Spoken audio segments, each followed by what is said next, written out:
Welcome to The Explainer. Today, we're diving into a genuinely profound personal adventure. We are looking at the actual architecture behind designing your career and really your entire life. If you've ever felt that nagging, heavy disconnect between what everyone tells you that you should be doing and what you actually want to be doing, you are in the exact right place. We're going to stitch together some incredibly powerful concepts from a few leading thinkers to help you break out of that mold and consciously design the future path to take toward true mastery and fulfillment.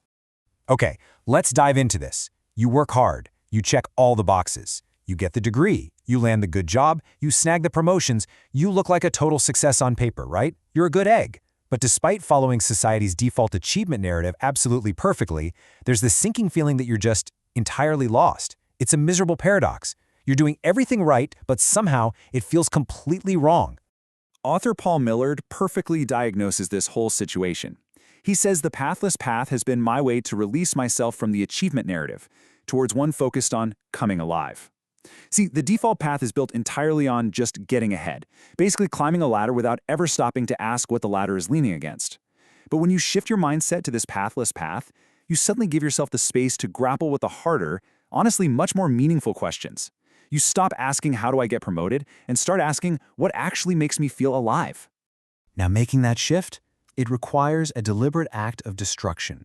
As the legendary management guru Peter Drucker put it, systematic sloughing off of the old is the one and only way to force the new. Before we can even begin to chart a new direction, we literally have to discard the dead forms, the outdated conventions, and all those soul-crushing obligations that just drain our time and energy. You can't force a new life into existence if your calendar is completely maxed out with the tasks of your yesterday. Clearing out that calendar is the absolute prerequisite to making room for the future path to take. The contrast between these two ways of living is pretty wild. The default path is super predictable. It's rigid, it relies on you conforming to that good egg identity. You know, doing what's expected, avoiding risks, clinging to comfort. The pathless path, on the other hand, is completely fluid.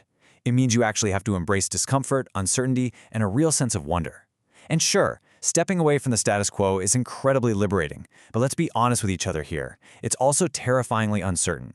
So how do we navigate that? Where do we even start?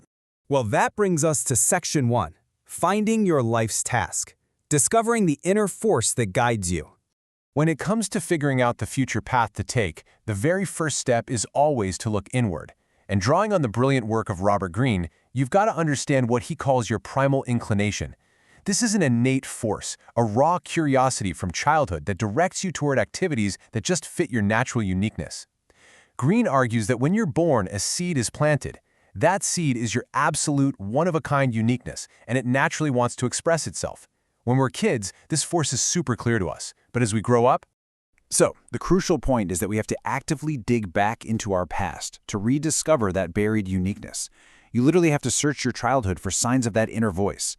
You've got to consciously hit mute on the confusing expectations of everybody else. Just start noticing your visceral gut reactions to simple things today. Ask yourself, what activities do you want to do over and over again without getting tired? What subjects spark an intense, unusual level of curiosity for you? Nailing down the answers to these exact questions is precisely how you start mapping out the specific future path to take for your unique personality. Section 2. Prototyping your leap. Crossing the threshold through experiments. Okay, so once you feel a little spark of that primal inclination, it's time to get moving. But listen, leaving the default path doesn't mean you just dramatically quit your job on a Tuesday afternoon. No, it's about crossing the threshold through calculated, really safe experiments. Paul Millerd breaks this down into 3 super manageable steps. First, just acknowledge the uncertainty. You don't need a rigid 10-year plan, you just have to admit you're exploring. Second, run small, pragmatic experiments on the side. We're talking low stakes. Try a tiny freelance gig, host a little workshop, maybe just start writing online. And third, observe the feedback. See what naturally emerges. It's a brilliant, low-stress way to slowly build up your tolerance for the unknown. And when you prototype your leap like this, something kind of magical happens in your brain. To quote Millerd again, in thoughts about the future, worry is traded for wonder. By taking these tiny actions, you actually stop agonizing over every worst-case scenario. You stop spinning your wheels in anxiety, and instead you start getting intensely curious about who you might actually become if you lean into this new direction. Section 3, The Algebra of Wealth, Survival Gear for Your Journey. Now, as inspiring as all that wonder is, let's be real. You cannot successfully walk the future path to take if you are totally broke, wildly stressed out, and financially undisciplined. You need survival gear. And that brings us to Scott Galloway's uncompromising mathematics of survival. I want to ask you a highly provocative question right now. What is your burn rate? Seriously, if you cannot answer this off the top of your head, you are simply not in control of your financial destiny. So let's define it exactly so we're all on the same page. Your burn rate is just how much money you spend day to day and month to month just to live. It's your baseline overhead. And why is this literally the most important metric? Because true economic security simply means your passive income, the money your money makes for you, is greater than this exact number. If your investments yield more than your burn rate, guess what? You don't have to work another day in your life unless you actually want to. So how much do you actually need in the bank to reach that tipping point? Galloway offers a great, quick and dirty target, 25x. You take your desired annual spend, add in your taxes, and multiply that entire total by 25. That gives you a rough target asset number. You can basically think of hitting this 25x number as paying the toll. It's the required ticket to freely commit to your future path to take without carrying around a mountain of financial dread. And this brilliantly illustrates how we actually get to that 25x number in the real world. Galloway identifies 4 essential pillars. First is stoicism. And no, this isn't just about aggressively clipping coupons. It's about character, self-control, and living an intentional, temperate life. Second is focus. You absolutely have to maximize your current income because that's the raw fuel for your financial engine. Third is time, literally your most critical asset, letting compound interest do all the heavy lifting.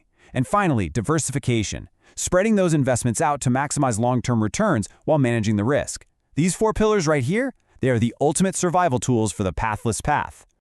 To really drive home the insane power of that third pillar, time, just think about the actual math for future value. Your wealth is essentially your present value multiplied by the interest rate compounded over time. The math unequivocally proves that time is, without a doubt, your most powerful ally. The longer you let your money and honestly your skills compound, the more astounding the results get. Compounding isn't just a finance trick, it is the undeniable foundation of both wealth and mastery. Which perfectly sets up Section 4, Attaining Ultimate Mastery, arriving at intuitive genius.